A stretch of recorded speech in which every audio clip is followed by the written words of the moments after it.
Phone line पर colonel Shashi जी जुड़ गए हमारे साथ। शशि जी, बहुत स्वागत आपका। ये बड़ा एक्शन भारत का, लेकिन ये शुरुआत है सर अभी।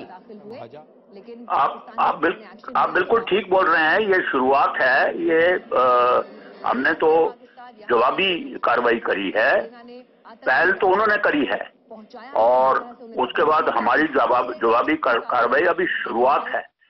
और हमने अपना ही एरिया है वहीं गए हैं और इसके बाद और भी कई कुछ होने वाला है, वो तैयार रहना चाहिए पाकिस्तान को।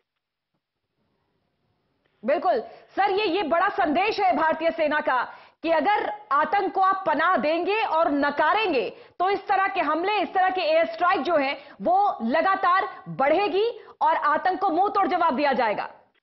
देखिए, ऐसा है, हमने बहुत बर्दाश्त करा, हमने 26/11 बर्दाश्त करा, पार्लियामेंट पे अटैक बर्दाश्त करा, उरी बर्दाश्त करा, कालूचक बर्दाश्त करा।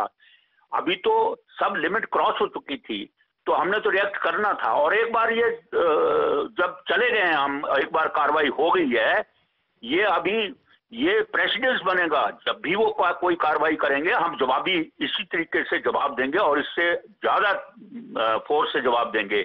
हम अपने टाइम पे, अभी 12 दिन हमने वेट कराया, हमारी फोर्सेज ने प्लान करा और अपने तरीके से, अपनी जगह पे, अपने मौके से हमने कार्रवाई करी है और भी ये कार्रवाई होगी। ये बात जरूर है कि पाकिस्तान हो सकता है रिएक्ट करेगा, तो रिएक्ट करेगा तो हम दुगनी फोर्स से रिएक्ट करना चाहिए और एक बार उसको अच्छी तरह सबक सिखाना है। ये इस वक्त की जरूरत है। बिल्कुल, और ये साफ संदेश है सर भारत का कि हमारे मौन को, हमारी सौजन्यता को आतंक के आका या पाकिस्तान हमारी मजबूरी न समझे।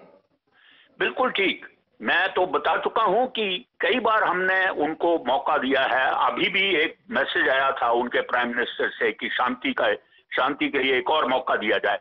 कितने मौके दिए जाएंगे? बर्बाद करके रख दिया उन्होंने हमारे को, और इस वक्त उनको बर्बाद करने का टाइम आ गया है। हमने बताया था कि जो आर्म्ड फोर्सेज है हमारी, वो व्हेन, वेयर एंड हाउ वो डिसाइड करेंगी और उन्होंने डिसाइड करा है।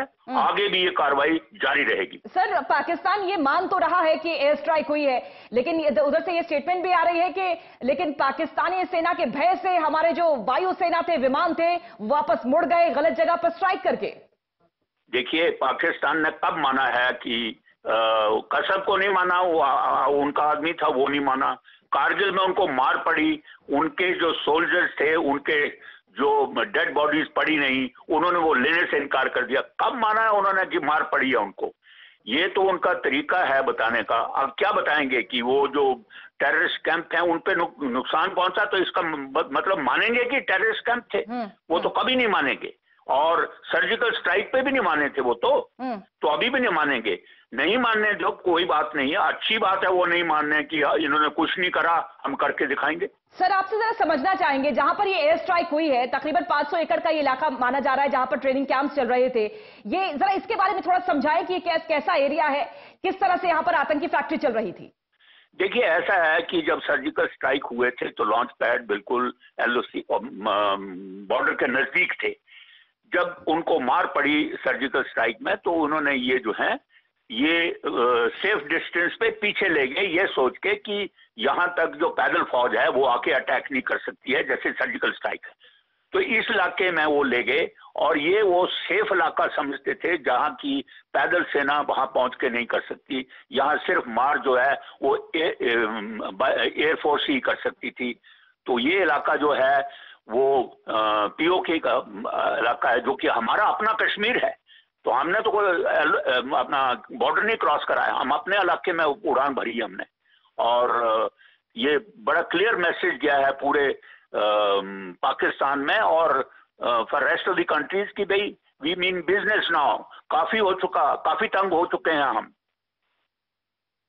सर, तकरीबन 200 से 300 आतंकियों के ढेर होने की खबर है। पूरा जो कंट्रोल रूम है जैश का, वो भारतीय सेना ने नेस्तनाबूद किया, इस तरह की खबरें हैं।